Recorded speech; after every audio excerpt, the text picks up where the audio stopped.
Merci beaucoup. Alors, aujourd'hui, je vais vous présenter les métabolites réactifs des contaminants environnementaux étudiés par LCMS-MS.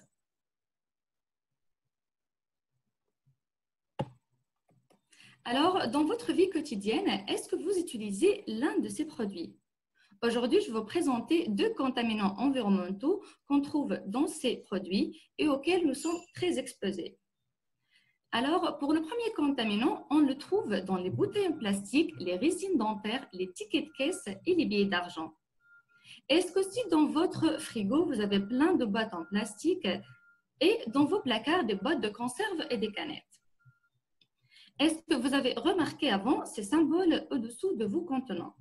Alors, il s'agit bien du bisphénol A ou de BPA. C'est un plastifiant utilisé en industrie pour rendre le plastique plus résistant au choc et à la chaleur. Plusieurs études ont montré que le BPA est un perturbateur endocrinien et ses effets néfastes sur la santé de l'homme, la femme et l'enfant ont été bien déterminés. Pour le deuxième contaminant, on le trouve dans les céréales, les chips, les biscuits et les boissons. On le trouve également dans les produits cosmétiques, maquillage, parfum et crème. Alors, est-ce que vous avez remarqué avant dans la liste des ingrédients le code E321 ou parfois les 3 lettres BHT? Exactement, il s'agit bien de BHT ou de l'hydroxytoluène butylé. C'est un antioxydant synthétique utilisé en industrie alimentaire, pharmaceutique et cosmétique qu'on utilise pour préserver les produits plus longtemps. Alors, une fois que nous sommes exposés ces contaminants, ils vont se métaboliser au niveau du foie. Donc, ils peuvent suivre des réactions de métabolisme phase 1, puis être éliminés, ou dans certains cas, ils peuvent produire des métabolites réactifs qui peuvent se lier à l'ADN, ce qui peut causer une mutation ou un cancer, ou réagir avec les protéines, ce qui peut causer une toxicité pour un organe cible. Alors, ces métabolites réactifs sont des espèces instables, électrophiles, difficiles à détecter et à analyser. Donc, pour les étudier, il faut les piéger avec des agents de piégeage tels que le glutathion ou GSH qui peuvent former des adduits GSH stables avec ces métabolites réactifs. Alors, les préoccupations du public et les réglementations gouvernementales ont incité les industriels à produire des produits BPA-free ou BHT-free, dans lesquels les industriels ont remplacé le BPA par ses analogues, notamment le BPF, BPAF, BPS, QMI et TMBPF, et pour le BHT, en le remplaçant avec le TBHQ et BHA. Comme vous voyez, ce sont des espèces très similaires au BPA et au BHT. Alors ici, c'est légitime de se poser la question, est-ce que c'est une bonne idée de remplacer le BPA et le BHT par leurs analogues?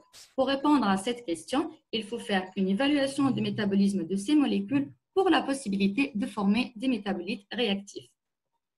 Alors, notre méthodologie consiste à transformer le corps humain dans un tube dans lequel on va incuber notre contaminant environnementaux et on va analyser par la LCMS-MS ou la chromatographie liquide couplée à la spectrométrie de masse en tandem à haute résolution.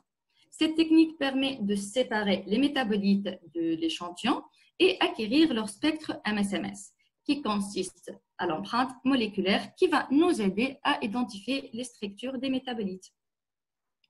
Alors, voici les résultats de l'incubation de BPA. On remarque qu'il a produit plusieurs adduits GSH, dont 2 provient du clivage de BPA et chaque moitié a produit un adduit GSH.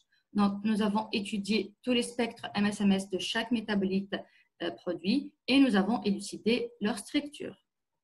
Donc, voici les 5 adduits GSH de BPA, ceux de BPAF et de BPS, ceux de cumiphénol, plusieurs pour le BPF et le TMBPF. Donc, on remarque que tous les analogues de BPA ont formé des adduits GSH.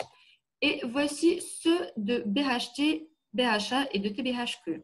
Donc, ce que vous voyez ici encadré en rouge sont des métabolites qui ont été étudiés et analysés pour la première fois. Alors, en conclusion, la chromatographie couplée à la spectrométrie de masse est un outil puissant pour la détection et la caractérisation des métabolites in vitro des contaminants environnementaux. Cette méthode pourrait être adaptée à d'autres composés similaires et elle va nous aider dans l'évaluation de l'exposition dans différentes matrices biologiques. Enfin, pensez à utiliser des contenants en verre, c'est vraiment du 100% BPA free. Et merci pour votre attention.